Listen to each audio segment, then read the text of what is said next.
জন্য কোরআন মাজিদে আল্লাহ সুবহানাহু ওয়া তাআলা আয়াতের মাধ্যমে এবং রাসূল করিম সাল্লাল্লাহু আলাইহি ওয়াসাল্লাম তার হাদিসের মাধ্যমে আমাদেরকে বারবার এ বিষয়ে সতর্ক করেছেন, সাবধান করেছেন। কিন্তু তারপরেও মানুষ আল্লাহর আদেশ এবং রাসূলের নির্দেশনা ভুলে যায়। আখিরাতের অনন্ত জীবনের যে ঠিক অনন্ত জীবন যে অপেক্ষা করছে আমাদের জন্য, আমরা সে কথা ভুলে গিয়ে আমরা নগদ যা পাই তার প্রতি আমরা আকৃষ্ট হয়ে যাই। দুনিয়া নিয়ে আমরা বেশি প্রতিযোগিতায় মেতে উঠি, ফলে আমাদের দুনিয়াও চলে যায়, আখিরাতও চলে যায়। আজকের খুতবায় যে আয়াতে কারিমা তিলাওয়াত করা হয়েছে, এই আয়াতে কারিমার মধ্যে আল্লাহ সুবহানাহু ওয়া তাআলা দুনিয়ার মোহ থেকে বাঁচার নির্দেশ দিয়েছেন। দুনিয়ার কি কারণে মানুষ দুনিয়ার প্রতি বেশি আসক্ত হয়ে যাচ্ছে, কি কারণে মানুষ পরকাল থেকে গাফেল থাকে এবং এ থেকে বাঁচার উপায় কি।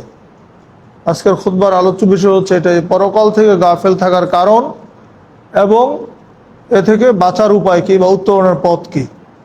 এই বিষয়ে আমরা সংক্ষিপ্ত সময়ের মধ্যে, নির্ধারিত সময়ের মধ্যে আমরা আমাদের আলোচনা শেষ করার চেষ্টা করব ইনশাআল্লাহ। ওমা তৌফিক ইল্লা বিল্লাহ, আলাইহি তাওয়াক্কালতু ওয়া ইলাইহি উনীব। আমরা প্রথমে আয়াত কারিমা দুটির অনুবাদ শুনি, তারপর আমরা মূল আলোচনা যাব ইনশাআল্লাহ। যদিও এই সূরাটি আমাদের সকলেরই জানা একটি সূরা তাকাসুর। আমরা সালাতের মধ্যে সূরাটি তেলাওয়াত করি, সম্পূর্ণ সূরার বিশ্লেষণ করার সুযোগ আমাদের হবে না। এই জন্য দুইটি আয়াত নিয়ে আমরা আলোচনা করব, 1 এবং 2 নম্বর আয়াত এবং এই দুইটি আয়াতের নির্দেশনা আর উপরে আমরা ভিত্তি করে কথা বলার চেষ্টা করব ইনশাআল্লাহ। আল্লাহ সুবহানাহু ওয়া তাআলা বলেছেন, আলহাকুমুত তাকাসুর, অধিক পাওয়ার নেশা তোমাদেরকে পরকাল থেকে গাফেল রাখে। অধিক পাওয়ার নেশা, অধিক পাওয়ার আকাঙ্ক্ষা কি তোমাদেরকে আখিরাত থেকে, পরকাল থেকে গাফেল করে রাখে। হাত্তা জুরতুমুল মাকাবির, এমনকি তোমরা কবর স্থান পর্যন্ত পৌঁছে যাও, কবর পর্যন্ত পৌঁছে যাও। এই ছোট্ট দুইটি আয়াত, অধিক পাওয়ার নেশা তোমাদেরকে গাফেল রাখে, এমনকি তোমরা কবর পর্যন্ত পৌঁছে যাও। তাহলে বোঝা যাচ্ছে যে মৃত্যু পর্যন্ত মানুষের একটা চাওয়া, অধিক পাওয়ার একটা আকাঙ্ক্ষা মানুষের থেকে যায়। অধিক পাওয়া বলতে কি বোঝানো হচ্ছে? অধিক টাকা পয়সা, অধিক লোভ লালসা, আর্থিক অথবা দুনিয়াবী ক্ষমতা, প্রভাব প্রতিপত্তি, যেটাই হোক, মানে অতিরিক্ত আমাদের প্রয়োজন। এই যে একটা মাল ও মর্যাদার লোভ, একটা কথা আছে, মালের নেশা এবং মর্যাদার নেশা, এই দুই নেশায় যখন মানুষ পড়ে যায়, তখন দুনিয়ার অন্য কিছু আখিরাতের কথার মানুষের মনে থাকে না। যে কোনো মূল্যে মাল কামাই করতেই হবে, যে কোনো মূল্যে আমাকে ক্ষমতায় যেতেই হবে, আমাকে আমার হাতে ক্ষমতা আসতেই হবে। এই যে নেশা, এটাই সতর্ক করেছেন আয়াতের মধ্যে, আলহাকুমুত তাকাসুর, অধিক পাওয়ার নেশা তোমাদেরকে গাফেল করে রাখে। এখানে কুম বলা হয়েছে, কুম বলতে মানে সবাইকে বোঝানো হচ্ছে। আসলে কিন্তু সবাইকে আর গাফেল, সবাই কিন্তু গাফেল না। কিছু মানুষও দিনদার আছে, পরহেজগার আছে, যারা আল্লাহর কথা শুনে, রাসূলের নির্দেশ মেনে চলে, আখিরাতের লক্ষ্যে যারা কাজ করেন, এরকম মানুষ তো আছেন। কিন্তু এখানে সাধারণভাবে বলা হয়েছে কুম বলে জমির দিয়ে বোঝানো হয়েছে অধিকাংশ।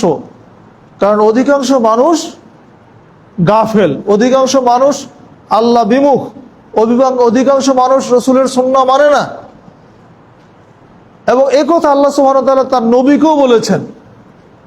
সূরা আনামের 116 নম্বর আয়াতে আল্লাহ বলছেন, ওয়াইন তুতি আকসারা মান ফিল আরদ, নবী হয়ে তুমি যদি জগতের অধিকাংশ মানুষের কথা শোনো, ইউদিল্লুকা আন সাবিলিল্লাহ, তারা তোমাকে আল্লাহর পথ থেকে বিচ্যুত করে দিবে। যদি রাসূলের ক্ষেত্রে আল্লাহ নির্দেশ দেন, এই কথা বলেন, যার কাছে প্রতিনিয়ত ওহী আসে, যার কাছে ইলাহি জ্ঞান আছে, যিনি নিজে থেকে কোনো কথা বলেন না, যার সিদ্ধান্ত আসমান থেকে আসে, তাকে আল্লাহ সতর্ক করে দিচ্ছেন যে অধিকাংশ মানুষের কথা তোমরা শুনবে না। যদি তুমি শোনো তাহলে অধিকাংশ মানুষ তোমাকে খারাপের দিকে নিয়ে যাবে, অধিকাংশ মানুষ পথভ্রষ্ট করে দিবে। এই আয়াতের সমর্থনে হাদিসও আছে, যে হাদিসটা আমরা সবসময় বলি বা জানি যে লা ইয়াতিয়ান্না আলা উম্মতি কামা আতা আলা বনি ইসরাঈল হাযওয়ান না'লি বিন না'লি, আমার উম্মতের অবস্থা বনি ইসরায়েলের মতো হবে, যেমন এক জোড়া জুতা একরকম, ঠিক ওই রকম। তো কিভাবে? ওয়াইন্না বনি ইসরাঈল তাফাররাকাত সিনতানি ওয়া সাবঈনা মিল্লাহ ওয়া তাফতারিকু উম্মতি আলা সালাসি ওয়া সাবঈনা মিল্লাহ। কোন দিক দিয়ে বুঝাতে গেলেন? তিনি বললেন যে বনি ইসরায়েলরা ৭২ দলে ভাগ হয়েছে, আর আমার উম্মত ৭৩ দলে ভাগ হবে। কুল্লুহুম ফিন-নার ইল্লা মিল্লাতা ওয়াহিদা, প্রত্যেকে জাহান্নামে যাবে, একটি মাত্র মিল্লত জান্নাতে যাবে।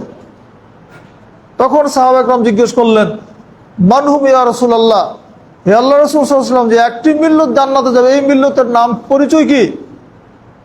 তখন রাসূল করিম সাল্লাল্লাহু আলাইহি ওয়াসাল্লাম বললেন, মা আনা আলাইহি ওয়া আসহাবি। এটা বন্ধ করুন।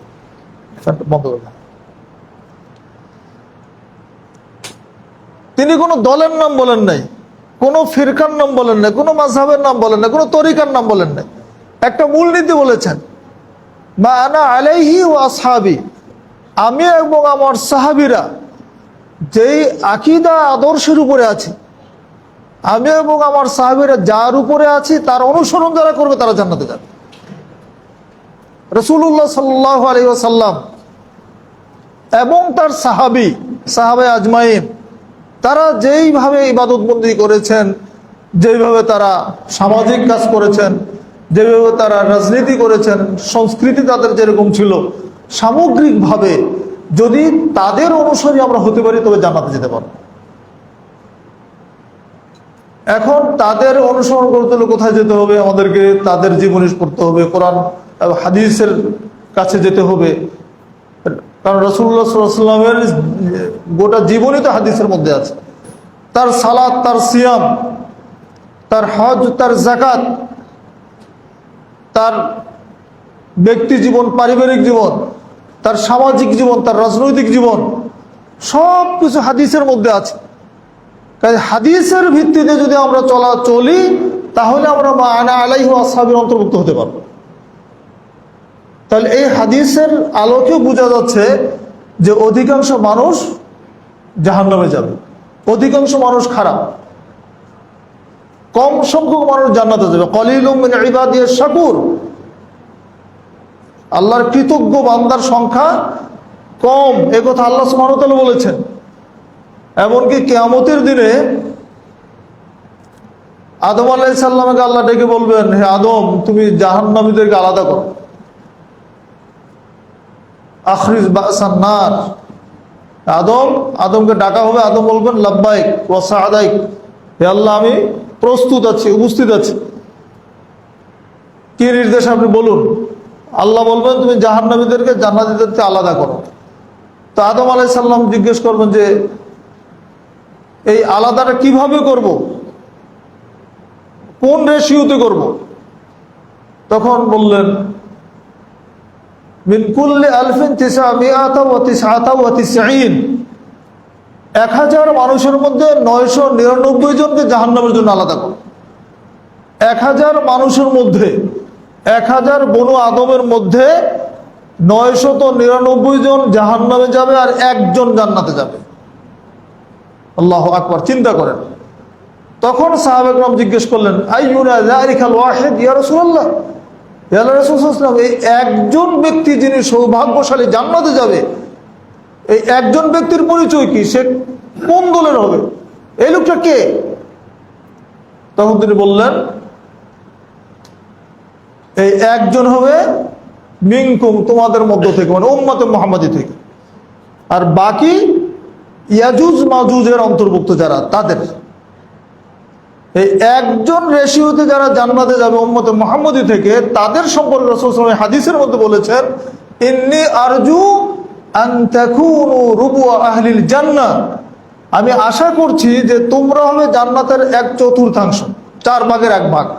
তখন সাহাবা کرام তখন রাবি বলছেন ফাকাব্বারনা, আমরা সবাই তাকবীর বললাম, আল্লাহু আকবার। এবার রাসূল সাল্লাল্লাহু আলাইহি ওয়াসাল্লাম আবার বলছেন ইন্নী আরজু আন তাকুনু সুলুস আহলিল জান্নাহ, আমি আশা করছি যে তোমরা হবে জান্নাতের 1/3 3 ভাগের 1 ভাগ। এই কথা শুনে সাহাবা کرام আবার আল্লাহু আকবার বললেন, তাকবীর দিলেন, আল্লাহু আকবার।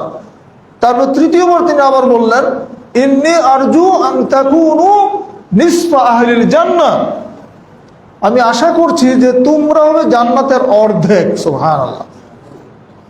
এই জান্নাতীদের সবচেয়ে বড় জামাত হবে আমাদের নবীর যে উম্মত, এইটা।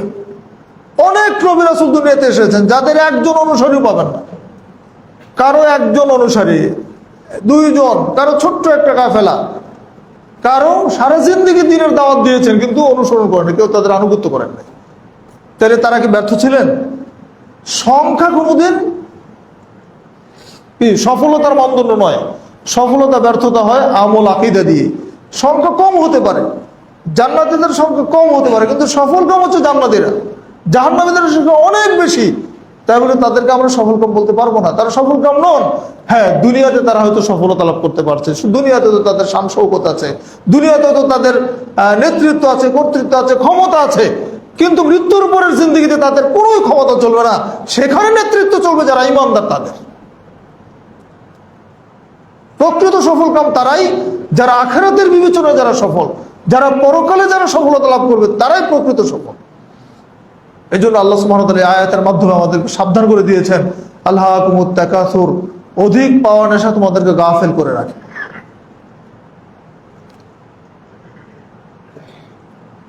এই অধিক পাওয়ার নেশা গাফেল কেন আসে?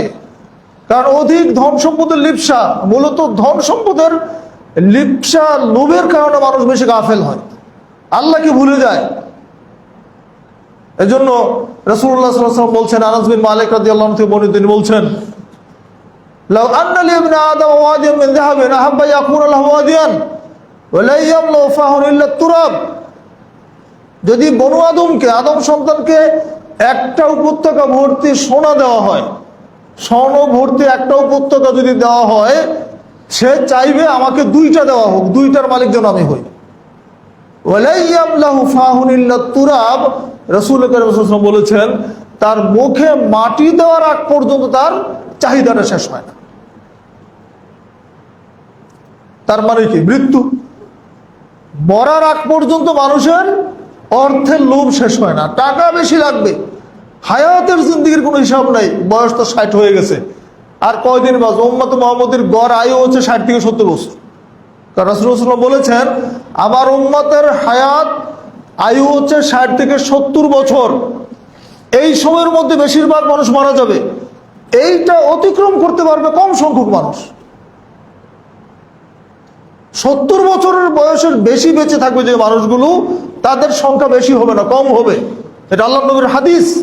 আপনি দেখেন এখন গ্রামে গঞ্জে ঘুরে দেখেন তো 100 বর্ষ মানুষ পান কিনা, খুঁজে পাবেন না, খুব কম। আগে কিন্তু ছিল। এখন কখন হার্ট অ্যাটাক করতেছে মানুষ, ঔষধ খাওয়ার সুযোগও হয় না, চিকিৎসা করার সুযোগও হয় না। হার্ট অ্যাটাকের সাথে সাথে আপনি হাসপাতালে নিয়ে যাবেন, নেওয়ার আগে রাস্তায় শেষ। বয়স কিন্তু বেশি না, ছোট বাচ্চাদের হার্ট অ্যাটাক হচ্ছে, বাচ্চাদের ডায়াবেটিস হয়ে যাচ্ছে, কিডনি ফেলিওর হয়ে যাচ্ছে। চিন্তা করা যায়, এই রোগগুলো তো আগে ছিল না। তাহলে রাসূলুল্লাহ সাল্লাল্লাহু আলাইহি ওয়াসাল্লাম হাদিসে হচ্ছে সত্য যে 60-70 বছরের মধ্যে বেশিরভাগ মানুষ দুনিয়া থেকে বিদায় নেবে। আমার উম্মতে মুহাম্মদের মধ্যে আগের উম্মতদের বয়স বেশি ছিল, 100-200 বছর মানুষ বেঁচে ছিল, তখন হায়াত লম্বা ছিল। কিন্তু শেষ জামানায় উম্মতে মুহাম্মদের হায়াত এইটুকু পর্যন্ত নির্ধারিত, তারপরে বেশি কম সংখ্যক মানুষ তার চেয়ে বেশি হায়াত পাবে। কেউ হয়তো 80 বছর বাঁচবে, কেউ হয়তো 90 বছর বয়স পাবে, 100 বছরও পেতে পারেন, কিন্তু সেটার সংখ্যায় অনেক কম। দেখা যায় 1000 মানুষ গণলে আপনি 1-2 খুঁজে পাবেন না যার বয়স 90 পার হয়েছে। রাসূলুল্লাহ সাল্লাল্লাহু আলাইহি ওয়াসাল্লাম বলেছেন মানহুমারে লা ইয়াশবান, মানহুমুন বিল ইলমি লা ইয়াশবাউ মিনহু ওয়া মানহুমুন ফিদ দুনিয়া লা ইয়াশবাউ মিনহা। 2টা নেশা আছে যেটা কোনোদিন শেষ হয় না। রাসূলুল্লাহ সাল্লাল্লাহু আলাইহি ওয়াসাল্লাম বলেছেন দুইটি বিষয়ের নেশা মানুষকে সব সময় তাদের মধ্যে এটা থেকে যায়। তার একটি হচ্ছে ইলমের নেশা, ইলমের নেশা, জ্ঞান অর্জনের নেশা, বই পড়ার নেশা, এইটা কোনোদিন শেষ হয় না। দেখবেন সমাজ যারা ভালো পাঠক বৃদ্ধ বয়সে বই নিয়ে বসে আছে, অবসর জীবন, কোনো কাজ নাই, বইয়ের সাথে সম্পর্ক, বই পড়েন। আবার অনেক আছে বই কিনতে ভালোবাসেন কিন্তু পড়েন না, বই আছে বাড়িতে অনেক আলমারি ভর্তি বই কিন্তু পড়ে দেখেন না। তাহলে এটা একটা নেশা হইতে হয়। যাদের এই ইলমের নেশা আছে, আল্লাহ নবী বলছেন এই নেশাটা শেষ হয় না, একবার মৃত্যু পর্যন্ত তারা ইলমের পিছনে তারা ছোটেন। অনেক বড় বড় মুজাদ্দিদ, বড় বড় মনীষী আছেন যারা দেখেন শেষ জীবন পর্যন্ত যতদিন তাদের ব্রেন থাকে আর হাত চলে ততদিন পর্যন্ত তারা লেখাপড়ার মধ্যে থাকে। এটা একটা নেশা, এটা ভালো নেশা। কিন্তু আর একটা নেশার কথা বলেছেন, আর একটা নেশা হচ্ছে দুনিয়ার নেশা। এই নেশাটাও কিন্তু শেষ হয় না। দুনিয়ার প্রতি মানুষের যে আসক্তি, এটাও শেষ হয় না। কাজে দুনিয়ার নেশাটা হচ্ছে খারাপ, ইলমের নেশাটা ভালো। নেশা করা যাবে, হ্যাঁ, লটারি করা যাবে, সালাতে আসার জন্য লটারি চলবে, সামনের কাতারে আসার জন্য লটারি করার কথা হাদিসে আসছে। সামনের কাতারের যে এত ফজিলত, এত গুরুত্ব, রাসূল বলেছেন যদি আমার উম্মত জানতো তাহলে লটারি করে হলেও সামনের কাতারে আসতো। আর আমরা আসি কখন? ইমাম সাহেব খুতবা যখন শেষ করবে আর 5 মিনিট থাকবে সালাতের, আরে লম্বা খুতবা হবে, হোক, শেষ মুহূর্তে সালাদটা ধরতে পারলে। হাদিসে আসছে কি জানেন? প্রতিনিয়ত নিয়মিত যদি শেষ কাতারে সালাত আদায় করেন, ওই শেষ কাতার থেকে জাহান্নামে ছিটকে পড়তে পারেন। কাজে শেষ কাতারটা টার্গেট করবেন না, টার্গেট করতে হবে সামনের কাতার। একদিনে আপনি সামনে আসতে পারবেন সেটা বলছি না। আজকে আপনি আসেন একদম শেষ কাতারে, কালকে চিন্তা করেন যে আমি আগামী জুমায় অন্তত 2 কাতার সামনে যাব, তারপরের জুমায় আরো 1 কাতার সামনে যাব। এইভাবে আপনি সালাতের জন্য প্রতিযোগিতা করেন। ফালিয়াতানাফাসিল মুতানাফিসুন, আল্লাহ সুবহানাহু ওয়া তাআলা উদ্বুদ্ধ করেছেন জান্নাতের জন্য যেন জান্নাতীরা প্রতিযোগিতা করে। ভাই, দুনিয়ার প্রতিযোগিতার তো দরকার নেই, এটা তো আল্লাহ নির্ধারিত করে রেখেছেন। আপনাকে কতটুকু দিবেন এটা আল্লাহ জানেন। যতটুকু আপনার রিজিকে আছে তার একটি দানা না খেয়ে দুনিয়া থেকে বিদায় দিতে পারবেন না, আপনার মৃত্যু হবে না, এটা হাদিসের কথা। আর যেটা আপনার তকদিরে নেই, যেটা আপনার রিজিকে নেই, আপনি শত চেষ্টা করেও আপনি আনতে পারবেন না। কাজে রিজিকের ফয়সালা হয় আসমানে, জমিনে না। আসমানের সাথে যোগাযোগ বাড়ান, স্রষ্টার সাথে কানেকশন বাড়ান। স্রষ্টার সাথে যোগাযোগের জন্য সবচাইতে উত্তম যে মাধ্যম, এটার নাম হচ্ছে সালাত। ইউনাজি রব্বাহু, বান্দা তার রবের সাথে মুনাজাত করে সালাতের মধ্যে। দুর্ভাগ্য হচ্ছে আমরা এই সালাতের গুরুত্ব আমাদের মধ্যে নেই। আমরা দুনিয়া নিয়ে এতটাই ব্যস্ত হয়ে গেছি,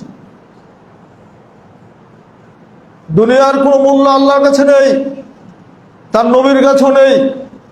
তাহলে 2টা বিষয় আল্লাহ সুবহানাহু ওয়া তাআলা বললেন, অধিক পাওয়ার নেশা তোমাদেরকে আখিরাত থেকে গাফেল রাখে। তাহলে পরকাল থেকে গাফেল থাকার একটাই মৌলিক কারণ, সেটা হচ্ছে দুনিয়ার নেশা। দুনিয়ার প্রতি মোহ, দুনিয়ার প্রতি আকৃষ্ট হয়ে যাওয়াটাই পরকাল থেকে গাফেল থাকার বড় কারণ। এই জন্য আল্লাহ নবী আক্ষেপ করে বলছেন, ওয়াল্লাহি লাল ফাখরা আখশা আলাইকুম, আল্লাহর কসম করে বলছি তোমরা দরিদ্র হয়ে যাও, গরিব হয়ে যাও, তা আমার কোনো আশঙ্কা নেই। ওয়ালাকিন আখশা আলাইকুম আন তুবসাত আলাইকুমুদ দুনিয়া কামা বুসিতাত আলা মান কানা ক্বাবলাকুম ফাতানাফাসুহা ওয়া তানাফাসু ফাতুহলিকুম কামা আহলাকাতহুম। তিনি বলছেন যে আল্লাহর কসম করে বলছি তোমরা গরিব হো, তাতে আমার কোনো আশঙ্কা নেই, কিন্তু আমার ভয় হয় তোমাদের সামনে দুনিয়াটাকে তুলে ধরা হবে, তোমরা দুনিয়া নিয়ে প্রতিযোগিতা করবে। ইতিপূর্বে যারা যেইভাবে দুনিয়া নিয়ে প্রতিযোগিতা করা হয়েছিল, তারা যেইভাবে ধ্বংস হয়েছিল, তোমরাও ঠিক ওইভাবে ধ্বংস হয়ে যাবে।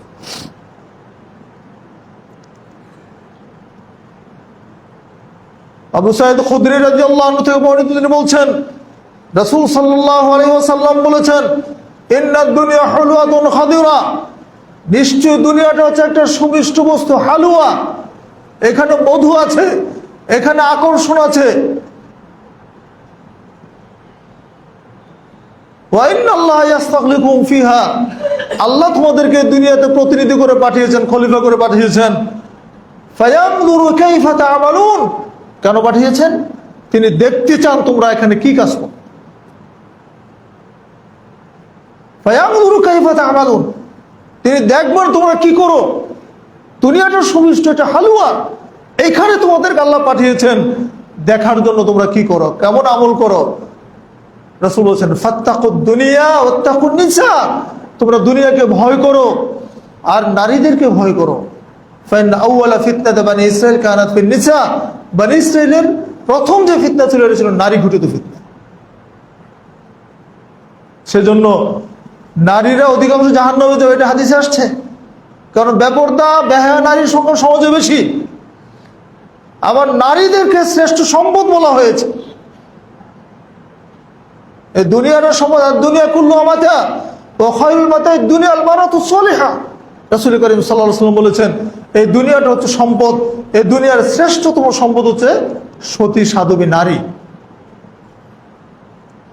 কাজে নারীরা জাহান্নামে যাবে বেশি, আবার নারীরা জান্নাতেও আছে। আমাদেরকে আদর্শ নিতে হবে ওই নারীদের কাছ থেকে, যে নারীদের জীবনে পড়লে আমরা তাদের অনুসারী হইতে পারবো, আমরা দিন আমাদের মধ্যে ঢুকবে। কিন্তু আজকে আমাদের আদর্শ কোথায়?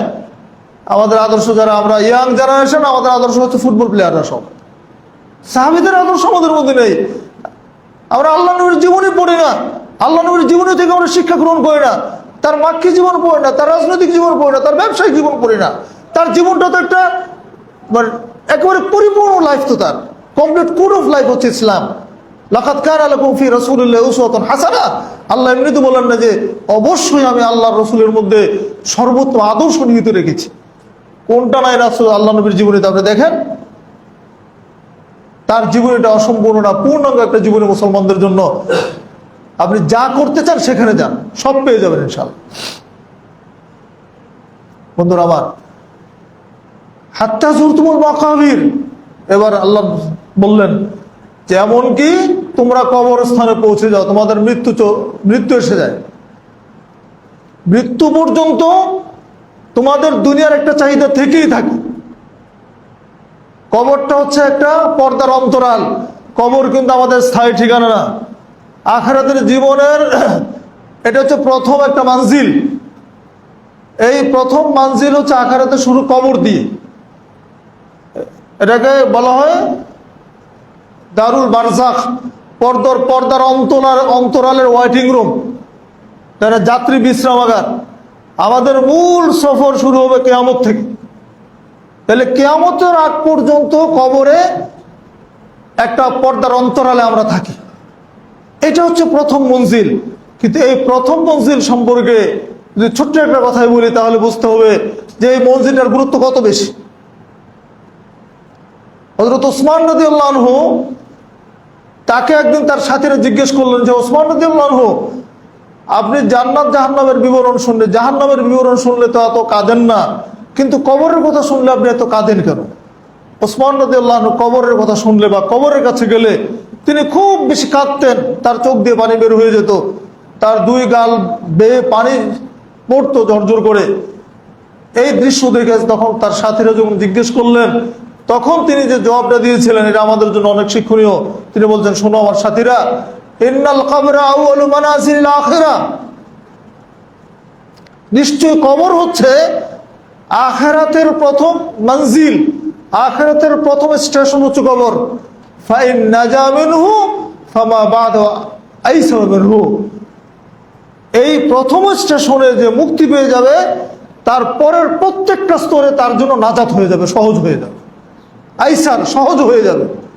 ফাইল্লাম ইয়ামদু মিনহু, আর যে ব্যক্তি কবরে মুক্তি পাবে না, কবরে যদি কোনো ব্যক্তি আটকে যায়, ফামা বাদা আশাদ্দু মিনহু, তারপরের প্রত্যেকটা স্তরে প্রত্যেকটা স্টেশনে তার জন্য কঠিন হয়ে যাবে, সে পার হতে পারবে না। এই জন্য কবর, মৃত্যু এমন একটি জিনিস, এখান থেকে বাঁচার কোনো সময় নেই, কোনো উপায় নেই।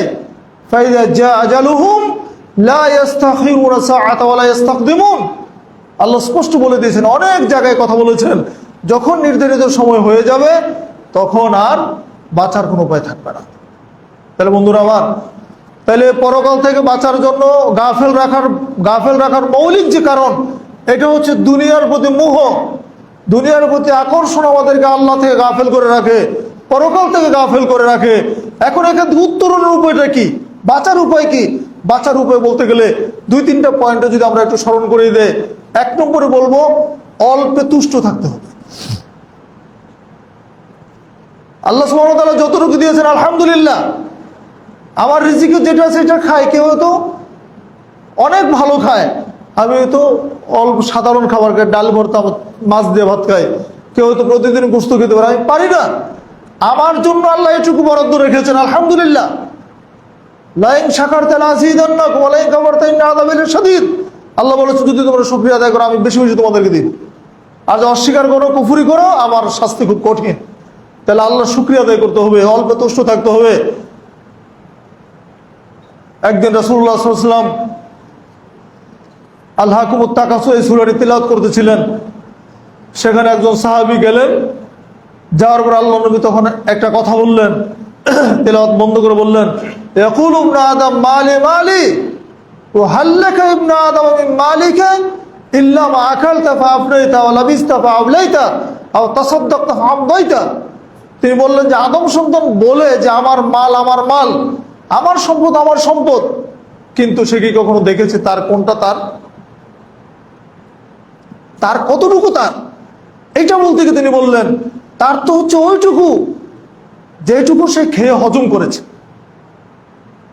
আকাল তাফা আপনাই তাহলে লাবিস তাফা আবলাইত, যে পোশাকটা পরিধান করে সে ছিন্ন করেছে এটা তার। হাজারটা পোশাক আপনার আছে, মৃত্যুর পরে একটা পোশাক আপনার সাথে দেওয়া হবে না, ওই সেলাইবিহীন 3 টুকরো কাপড় দিয়ে আপনাকে দাফন করানো হবে। দামি ব্র্যান্ডের পাঞ্জাবি স্যুট এগুলি কোনোটা আপনার সাথে যাবে না। তা আল্লাহ নবী বলছেন যেই পোশাকটা সে পরিধান করে নষ্ট করেছে এটা তার, যেই খাবারটা খেয়ে সে হজম করেছে এটা তার। আর একটা জিনিস তার, সেটা হচ্ছে তাসাদদাকতা ফাআমদাইতা, সে সাদাকা করে যেটা সামনে পাঠিয়ে দিয়েছে এটা হচ্ছে তার। ওই যে দান করেন ওটার মধ্যে 1 টাকা 10 টাকা 5 টাকা এটা আপনার। ওই যে মসজিদ বানাতে গেলে 50,000 টাকা দিয়েছেন এটা আপনার, যদি ইখলাসের সাথে দেন। হ্যাঁ, কোনো মাদ্রাসা এতিমখানা দান করেছেন এটা আপনার, এগুলি ছেলেমেন এটা আপনার। এই জন্য আল্লাহ নবী একদিন সাহাবাদেরকে প্রশ্ন করলেন, আমার সাহাবেরা শোনো তো, তোমাদের মধ্যে এমন কেউ কি আছে যে নিজের সম্পদকে পছন্দ না করে ওয়ারিসের সম্পদকে পছন্দ করে ভালোবাসে? এমন কেউ কি আছো যে নিজের সম্পদকে ভালো না বেসে তার উত্তরাধিকারের সম্পদকে ভালোবাসে? সাহাবাদেরকে বললেন মা মিন্না ইয়া রাসূলুল্লাহ, আল্লাহ নবী আমাদের মধ্যে এরকম কেউ নেই, আমরা সবাই নিজেরটাকে ভালোবাসি। তখন তিনি বললেন ফাইন্না মা লাহু মা কাদ্দাম ওয়া মা লা ওয়ারিসু মা আখার, নিশ্চয় তোমার সম্পদ হচ্ছে যেটা তুমি দান করেছো সেটা তোমার, যেটা তুমি সামনে পাঠিয়ে দিয়েছো এটা তোমার, আর যা রেখে যাচ্ছ এগুলো সব তোমার উত্তরাধিকারের সম্পদ। ছেলে যদি দিনদার হয় নেকি পাবেন, ছেলে দোয়া করবে আপনার জন্য, ছেলে বাবার জন্য দান করবে নেকি পাবেন। আর ছেলে যদি বদ হয় তাহলে কোনো নেকি পাবেন না, সব কিছু মাটি হয়ে যাবে। কাজেই সঞ্চয় যেটা আপনি করবেন, আপনার আমার ডিপোজিট হবে আখিরাতের ডিপোজিট, যেটা কিয়ামতের দিন হাসরের ময়দানে গিয়ে আমরা পেয়ে যাবেন ইনশাআল্লাহ। বন্ধুরা আমার, তাহলে এই দুনিয়ার মোহ থেকে আমাদেরকে বাঁচতে হবে। তো রাসূল সাল্লাল্লাহু আলাইহি ওয়াসাল্লাম বললেন আমাদের সম্পদ ওইটুকু যেটা আমরা খেয়েছি, যেটা আমি পড়েছি, যেটা আমি দান করেছি, এত কিছু দরকার কেন আমাদের? অল্পে তুষ্ট থাকতে যদি পারি তাহলে আমরা দুনিয়ার মোহ থেকে বাঁচতে পারবো। আর 2 নম্বর বাঁচার উপায় হচ্ছে এই দুনিয়ার প্রতি, দুনিয়াটাকে তুচ্ছ জ্ঞান করতে হবে, তার মোহ থেকে বাঁচতে হবে। কারণ দুনিয়াটা এমন একটা জায়গা আমাদের কাছে অনেক দামি মনে হয়, কিন্তু আল্লাহ সুবহানাহু ওয়া তাআলা যিনি দুনিয়ার স্রষ্টা, তার কাছে দুনিয়ার কোনো দাম নেই। ছোট্ট একটা হাদিস শুনেন, রাসূলুল্লাহ সাল্লাল্লাহু আলাইহি ওয়াসাল্লাম বলেছেন লাউ কানাতিদ দুনিয়া তা'দুলু ইনদাল্লাহি জানাহা বাউদা মা সাকা কাফিরা মিনহা শারবাতা মা'ইন। যদি দুনিয়ার মূল্য আল্লাহর কাছে একটা মাছির ডানার সমান হতো। মাছি একটা সৃষ্টি যেটার এমনিতে কোনো দাম নাই, মাছিকে আমাদের কোনো কাজে লাগে, মাছির কোনো উপকারিতা আমরা বুঝি নেই। এই ছোট্ট একটা প্রাণী, এইটারও একটা ডানার কথা বলেছেন, এই একটা হাতের সমান মূল্য যদি দুনিয়ার হতো তাহলে মা সাকা কাফিরা মিনহা শারবাতা মা'ইন, এই দুনিয়াতে আল্লাহ কোনো কাফেরকে 1 ঢুক পানিও দিতেন না। সুবহানাল্লাহ, 1 ঢুক পানি দিতেন না, কাফেরকে 1 ঢুক পানিও দিতেন না, যদি এটার দাম আল্লাহর কাছে একটা মাছির ডানা সমান হতো। দুনিয়ার কাছে আল্লাহর কোনো দাম নেই বলে এখানে কাফের, মুশরিক, ফাসিক, ফাজর যত বদ মানুষগুলো তারা এখানে কি করছে, রাজত্ব করতেছে, নেতৃত্ব দিচ্ছে, যার সাথে তারা করে বেড়াচ্ছে। কিন্তু বলেন তো মৃত্যুর পরে তাদের কি অবস্থা হবে? এই পাওয়ার কি আমার থাকবে? মুনকার নাকিরের কাছে কি লাঠি চলবে নাকি ঘুষ চলবে? বলেন, ঘুষ দিয়ে কি তখন নেকি কিনতে পারবো? কিছুই তো করতে পারবো না। আমার তো ক্ষমতা আমার দুনিয়া পর্যন্তই। এখন টাকা আছে, টাকা দিয়ে সরাকে ধরাকেন করে ফেলতেছে, ধরাকে সরাকেন করে ফেলতেছে, যাচ্ছে যে আমরা করে ফেলছি। কিন্তু মৃত্যুর পরের জিন্দিগি যেটা, সেখানে একমাত্র মুত্তাকি যারা হবে, দিনদার যারা হবেন, যারা জান্নাতে যাওয়ার সৌভাগ্য লাভ করতে পারবেন, তাদের নেতৃত্ব থাকবে, তাদের জন্য হাউজে কাউসারের পানি থাকবে, তাদের জন্য পুল সিরাত পার হওয়াটা বিদ্যুৎ চমকের মতো তারা পার হয়ে চলে যাবেন। আর যারা অমুসলিম, যারা কাফের, তারা পুল সিরাতের পুলে পার হইতে পারবেন না। এখানে ছিন্ন ভিন্ন হয়ে তারা নিচে জাহান্নামে পড়ে যাবে। জাহান্নামের উপরে পুল সিরাত হবে, জাহান্নামের উপর দিয়ে জান্নাতে যেতে হবে। খুব জটিল একটা বিষয়, চিন্তা করে দেখেন। এগুলো তো আমরা চিন্তাই করি না, এগুলো ফিকিরের মধ্যে আমাদের আসে না। আমরা দুনিয়া নিয়ে কর্মযজ্ঞ নিয়ে এত ব্যস্ত হচ্ছি, আমার মরার পরে যে একটা বিশাল জিন্দিগি আছে, আমাকে যে এগুলো স্টেপগুলো পার হইতে হবে, সেই পার হওয়ার জন্য প্রস্তুতি কতটুকু নিয়েছি আমি, সেইখানে আমার অবস্থা কি হবে? আমাকে তো কেউ সাহায্য করবে না, আমার ভাই ব্রাদার আত্মীয় স্বজন কেউ তো আমাকে সেদিন একটা নেকি দিয়ে সহযোগিতা করবে না। তাহলে আমার হিসাবটা আমাকেই দিতে হবে। এই জন্য সবচেয়ে বুদ্ধিমান ওই ব্যক্তি যে তার নিজের জায়গা নিয়ে ভাবে, নিজের আখিরাত নিয়ে চিন্তা করে সেই ব্যক্তি। আর একটা উদাহরণ রাসূল সাল্লাল্লাহু আলাইহি ওয়াসাল্লাম দিয়েছেন। তিনি একদিন একটা বাজারের পাশ দিয়ে যাচ্ছিলেন, মরা একটা ছাগল পড়ে আছে কানকার রাস্তার পাশে, কান কাটা মৃত একটা ছাগল। তো এই ছাগলের কানটা ধরে আল্লাহ নবী বলছেন যে এই ছাগলটাকে তোমরা 1 দিরহাম দিয়ে কেউ কিনবে? 1 টাকা, 1 দিরহাম বা টাকা যেটাই বলি। তো সাথী যারা ছিলেন তাদেরকে তিনি প্রশ্ন করছেন, তোমাদের মধ্যে এমন কেউ কি আছো যে এটাকে আন্না লাহু বিদিরহাম, 1 দিরহাম দিয়ে এটা নিবে? তখন সাথীরা বললেন যে আমাদের এটার কোনো প্রয়োজন নেই, এটা তো এমনি তো মৃত আবার কান কাটা, আমরা কেউ এটা নিতে চাই না। আমি হাদিসের মাফহুমটা বলছি আর কি, অনেক লম্বা হাদিস। তখন আল্লাহ নবী বললেন, আতুহিব্বুনা আন্নাহু লাকুম, তোমরা কি চাও যে এটা তোমাদেরকে এমনিতে দিয়ে দেই? মাগনা দিবে, এমনি নিবা? টাকা পয়সা লাগবে না, এই ছাগলটা নিতে চাও? তখন তারা বললো যে হে আল্লাহর নবী, এটা যদি জীবিত থাকতো তবুও তো এটা কান কাটা, এটা একটা খুঁতওয়ালা পশু, এটা জীবিত থাকলেও তো আমরা নিতে রাজি না, এটা দোষী। কিন্তু ফাকাইফা হুয়া মাইয়িত, এখন তো এটা মরা, এটার এখন কি করবো এটা আমরা দিয়ে? তখন রাসূল সাল্লাল্লাহু আলাইহি ওয়াসাল্লাম বললেন, ওয়াল্লাহি লা দুনিয়া আহওয়ানু আলাল্লাহি মিন হাদা আলাইকুম। এই কথাটা হচ্ছে সবচেয়ে দামি কথা। আল্লাহ নবী বললেন, দেখো এই ছাগলটা যতটা না মূল্যহীন তোমাদের কাছে, এই ছাগলটা, মৃত কান কাটা ছাগলটা তোমাদের কাছে যতটা না মূল্যহীন, এই দুনিয়াটা আল্লাহর কাছে তার চাইতে আরো বেশি মূল্যহীন। দুনিয়াটা আল্লাহর কাছে এর চাইতে আরো বেশি মূল্যহীন, কোনো মূল্য নেই। এই কান কাটা ছাগলটার যেই দাম, আল্লাহর কাছে দুনিয়ার এই দাম নেই। বন্ধুরা আমার, দেখেন তাহলে সেই দুনিয়ার জন্য আমরা এত ব্যস্ত, দুনিয়ার জন্য আমরা একজন আরেকজনের পিছনে লেগে আছি। একজন আরেকজনে কিভাবে ঠ্যাং মারা যায়, কিভাবে একজন ভালো হচ্ছে তার হিংসা বিদ্বেষ, তাকে কিভাবে নিচে নামানো যায়, একজনের দোষ দেখেছে কিভাবে টেনে ছেড়ে বের করা যায়। গীবত তুহমতে সয়লাভ হয়ে যাচ্ছে সমাজে। আর এখন তো ফেসবুকের জামানা, গীবত করার একটা বড় জায়গা হচ্ছে ফেসবুক। সামনে বলতে পারে না, এবার ফেসবুকে একটা স্ট্যাটাস দিয়ে দিলাম তার বিরুদ্ধে, আবার এটা শেয়ার হয়ে একবার তুল কালাম কাণ্ড হয়ে যাচ্ছে। বন্ধুরা আমার, এইগুলোতে বেঁচে থাকতে হবে। আল্লাহ সুবহানাহু ওয়া তাআলা কোরআনে মধ্যে স্পষ্ট বলে দিয়েছেন, ইয়া আইয়ুহাল্লাযীনা আমানু ইজতানিবু কাসীরাম মিনাজ-যন্নি ইন্না বা'দায-যন্নি ইসমুন। হে ঈমানদারগণ, তোমরা অধিক ধারণা থেকে বেঁচে থাকো। অধিক ধারণা পাপ। ওয়ালা তাজাসসু, চুগলখুরি করিও না। ওয়ালা ইয়াগতাব বা'দুকুম বা'দা, একজন আরেকজনের গীবত করিও না। আইয়ুহিব্বু আইয়াকুলা লাহমা আখিহি মাইতান, তোমরা কি পছন্দ করো কোন মৃত ভাইয়ের গোশত খাবে? ফাকারিহতুমুহু, তোমরা এটা অপছন্দ করো। ওয়াত্তাকুল্লাহ, আল্লাহকে ভয় করো। কারো গীবত করলে মৃত ভাইয়ের গোশত খাওয়ার যে অবস্থা, গীবত করলে সেটা হয়, কিন্তু আমাদের মধ্যে এটা চলছে। বন্ধুরা আমার, এই গীবত তুহমতের কারণে সমাজে বেশি বিশৃঙ্খলা সৃষ্টি হচ্ছে। জানি না, কোনো খবর নাই, কিন্তু বড় বড় আলিম উলামা ফেসবুকে গীবত করতেছে, ইউটিউবে গীবত করতেছে।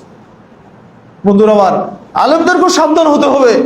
যারা ইলমি লাইনে কাজ করছে, দাওয়াতি ময়দানে যারা আছেন, তাদেরও মুখের লাগাম ধরে টেনে ধরতে হবে। নিজের লাগামটা নিজে টেনে ধরেন, কারো দুশ্চর্চা না করে দিনের স্রেফ দাওয়াতটা কিভাবে দেওয়া যায়, সহনশীলতার সাথে, মানুষের সাথে বিনয়ের সাথে দাওয়াত দিতে হবে। আমাদের নবী সাল্লাল্লাহু আলাইহি ওয়াসাল্লাম বিনয়ী ছিলেন। আল্লাহ বলেছেন ফাবিমা রাহমাতিম মিনাল্লাহি লিনতা লাহুম, নবী আল্লাহর দয়া তুমি নরম দিল হয়েছো। ওয়ালা কুনতা ফাযযান গালিযাল কলব লাম ফাযযু মিন হাওলিক, যদি তুমি নরম দিলের অধিকারী না হতে, মানুষের সাথে সুন্দর আচরণ দিয়ে দাওয়াত না দিতে, তাহলে তোমার চারপাশ থেকে সব দূরে সরে যেত। দেখেন দায়ীর গুণ কি বলে দিয়েছেন আল্লাহ। আমার নবীর মধ্যে কি গুণ ছিল, সেই গুণগুলো আমাদের যারা দায়ী, যারা আলেম ওলামা যারা আছে, আমাদেরকে সেই গুণগুলো অর্জন করতে হবে। গীবত চর্চা থেকে বেঁচে থাকতে হবে। মৌলিক বিষয়, মূল কথা হচ্ছে দুনিয়ার মোহ থেকে বাঁচার দুইটা কারণ বললাম, অল্প দুষ্ট থাকা, দুনিয়ার মোহ থেকে বেঁচে থাকা। আর 3 নম্বর কারণ হচ্ছে আল্লাহর জিকির বেশি করা। আহলে হাদিসের মধ্যে জিকির খুব কম, জিকির করতে হবে। জিকির আফজালু যিকরি লা ইলাহা ইল্লাল্লাহ। জিকির মানে তামাশা নয়, হই হুল্লোড় নয়, চিৎকার চেঁচামেচি নয়। ওয়াযকুর রাব্বাকা ফি নাফসিকা তাদাররুআ ওয়া খীফা ওয়া দুনাল জাহরি মিনাল কওলি বিল গুদুবি ওয়াল আসাল। সূরা আরাফের 205 নম্বর আয়াতে আল্লাহ বলে দিয়েছেন, নবী তুমি তোমার রবকে ডাকো বিনয়ের সাথে, গোপনে গোপনে, সংগোপনে বিনয়ের সাথে তুমি তোমার রবকে ডাকো। ওয়া দুনাল জাহরি মিনাল কওল, তোমার এই জিকির যেন তোমার কথা দিয়ে প্রকাশ না পায়। অথচ আমাদের দেশে জিকির করতে করতে মঞ্চ ভাঙা ফেলে, বাঁশের খুঁটিতে উঠে যায়, একজন আরেকজনের ঘাড়ের মধ্যে লাফ দিয়ে চড়ে, এইগুলো হচ্ছে ভণ্ডামি ছাড়া কিছু না। জিকির করতে হবে। কলবুন শাকির, লিসানুন যাকির ওয়া কলবুন শাকির, কলবটা সবসময় কৃতজ্ঞ হইতে হবে, আর জিহ্বাটা সবসময় আল্লাহর জিকির করতে হবে। সবচেয়ে বড় সম্পদ হচ্ছে কলবুন যাকির ওয়া লিসানুন যাকির ওয়া কলবুন শাকির। অন্তরটা কৃতজ্ঞ, আবার জিহ্বাটা হবে জিকিরকারী। এই বিষয়ে অনেক আলোচনা, সেদিকে যাচ্ছি না। জিকির বেশি বেশি করতে হবে। আর একটা কাজ করতে হবে, যে কথা আমরা আলোচনায় চলে এসেছে, দুনিয়ার আখিরাত থেকে গাফেল না হওয়ার জন্য সব সময় মৃত্যুর কথা স্মরণ করতে হবে। আর একটা হাদিস বলে খুতবা শেষ করে দেবো, সময় পার হয়ে গেছে ইতিমধ্যে। আব্দুল্লাহ ইবনে ওমর রাদিয়াল্লাহু আনহু, ইবনে ওমরের কাঁধের মধ্যে হাত রেখে আল্লাহ নবী বললেন, কুন ফি দুনিয়া কান্নাকা গারিবুন, হে ইবনে ওমর, তুমি দুনিয়াতে চলো একজন আগন্তুকের ন্যায়, অথবা একজন পথিকের ন্যায়। একজন আগন্তুক যেমন স্থায়ী হয় না, এসে আবার চলে যায়, একজন পথিক মুসাফির, সে তার গন্তব্য করে চলতেই থাকে, স্থায়ী কোনো ঠিকানা না, এক জায়গায় তো কিছু সময়ের জন্য বিশ্রাম নিয়েছে। তো আল্লাহ নবী উদাহরণ দিচ্ছেন, আব্দুল্লাহ ইবনে ওমরকে কাঁধে হাত রেখে বলছেন, তুমি দুনিয়াতে চলো এমন ভাবে যেন একজন আগন্তুক অথবা একজন মুসাফির। আরেকটা কথা বলেছেন, অন্য একটা রাওয়ায়াতে আসছে, ওয়াউদ্দা নাফসাকা মিন আহলিল কুবুর, তুমি নিজেকে সব সময় কি কবরবাসীদের মধ্যে গণনা করো, তোমার তালিকাটা কবরবাসীদের মধ্যে, এইটা তুমি সবসময় মাথার মধ্যে রাখবে। আজকে আমরা ভূপৃষ্ঠে আছি, কালকে ভূগর্ভে চলে যাব, জানি না তো কখন যাব, কাজে আমার তো চূড়ান্ত লিস্টটা হচ্ছে সেইখানে। এই কথা বলার পরে আব্দুল্লাহ ইবনে ওমর রাদিয়াল্লাহু আনহু যে কথা বলতেন, ওয়াকানা ইবনে ওমর ইয়াকুল, তিনি আর পথে এই কথাটা বেশি বলতেন, ইযা আসবাহাতা ফালা তানতাযিরিল মাসা ওয়া ইযা আমসাইতা ফালা তানতাযিরিস সাবা। হে জনগণ শুনে রাখো, যখন তোমরা সকাল পেয়েছো সন্ধ্যা পর্যন্ত বেঁচে থাকার আশা করবে না, আবার যখন সন্ধ্যা পেয়েছো সকাল পর্যন্ত বেঁচে থাকার আশা করবে না। কাজেই সকালে বেঁচে আছি বলে যে আবার কালকে সকাল পর্যন্ত বাঁচবো তার গ্যারান্টি নেই, সন্ধ্যায় মরে যেতে পারি। আবার সন্ধ্যা পেয়েছি, সকাল পর্যন্ত বাঁচার আশা করা যাবে না। যে কোনো সময় মালাকুল মউত এসে করা নাড়বে, আমাকে চলে যেতে হবে, কোনো অজুহাত আপত্তি চলবে না। সময় লাউলা আখারতানি ইলা আজালিন করিব ফাসাদদাকু আকুম মিনাস সলিহিন, তখন যতই আমরা বলি আরো কিছু সময় আমাকে দাও, আমি সাদাকা করবো এবং সৎকর্মশীল হয়ে যাব, এই কথা বললো, ওয়ালা ইউআখিরুল্লাহু নাফসান ইযা জাআ আজালুহা, আল্লাহ বলে দিয়েছেন কোনো আত্মাকে আর সময় বাড়িয়ে দেওয়া হবে না। অতএব আসুন আমরা দুনিয়ার প্রতি আমাদের মোহ যেন না হয়। দুনিয়া আমাদেরকে আল্লাহ যতটুকু দিবেন আলহামদুলিল্লাহ। আবার এটাও বলা হচ্ছে না যে দুনিয়া কিছুই করতে পারবে না। ফাইদা কুদিয়াতিস সালাত ফান্তাশিরু ফিল আরদ, আল্লাহ বলে দিয়েছেন সালাত শেষ হয়েছে, রিজিকের জন্য বেরিয়ে যাও। ইসলাম এমন কোনো ধর্ম নয় যে এখানে সন্ন্যাসবাদী বৈরাগ্যবাদী চলবে না, দুনিয়ার সব ছাড়িয়ে দিয়ে শুধু আল্লাহ আল্লাহ করবেন, এটাও ইসলাম চায় না। সব কিছু লিমিটেশন আছে। মাপকাঠি বলে দেওয়া আছে, সে অনুযায়ী আপনি করেন। আপনি সালাত আদায় করবেন, দুনিয়া অর্জন করেন, দুনিয়া কামাই করবেন, হালাল পথে রোজগার করবেন, যেটুকু হালাল আসবে সেটুকু করবেন, হারামের ধারে কাছেও যাওয়া যাবে না। লা ইয়াদখুলুল জান্নাতা জাসাদুন গুযযিয়া বিল হারাম, আল্লাহ নবী বলেছেন ওই দেহ জান্নাতে প্রবেশ করবে না যে দেহটা হারাম দিয়ে গঠিত হয়েছে। কাজে ভাইয়ের আমার, আমি চাকরি করতে গিয়ে ঘুষ খাইতেই পারি, কিন্তু আমার পরকাল কোথায় যাচ্ছে? এইগুলো আমরা চিন্তা করার চেষ্টা করবো ইনশাআল্লাহ। আল্লাহ রাব্বুল আলামিন যেন আমাদেরকে দুনিয়ার মোহ থেকে বাঁচিয়ে রাখেন এবং পরকালের জন্য আমরা যেন কাজ করতে পারি, সেই তৌফিক দান করেন। আমিন। আকুলু কাওলি হাযা ওয়া আস্তাগফিরুল্লাহ ওয়া লাকুম সাইরিল মুসলিমিন।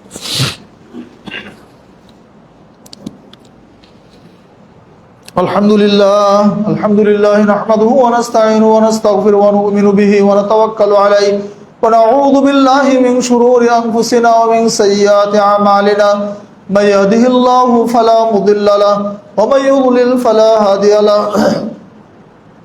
ونشهد أن لا إله إلا الله وحده لا شريك له ونشهد أن محمدا عبده ورسوله إن الله وملائكته يصلون على النبي يا أيها الذين آمنوا صلوا عليه وسلموا تسليما اللهم صل على محمد وعلى آل محمد كما صليت على إبراهيم وعلى آل إبراهيم إنك حميد مجيد اللهم بارك على محمد وعلى آل محمد كما باركت على إبراهيم وعلى آل إبراهيم إنك حميد مجيد اللهم انصر من نصر دين محمد واجعلنا منهم واخذل من خذل دين محمد ولا تجعلنا منهم اللهم أعز الإسلام والمسلمين واخذل الكفرة والفجرة والمبتدعة والمشركين عباد الله رحمكم الله إن الله يأمر بالعدل والإحسان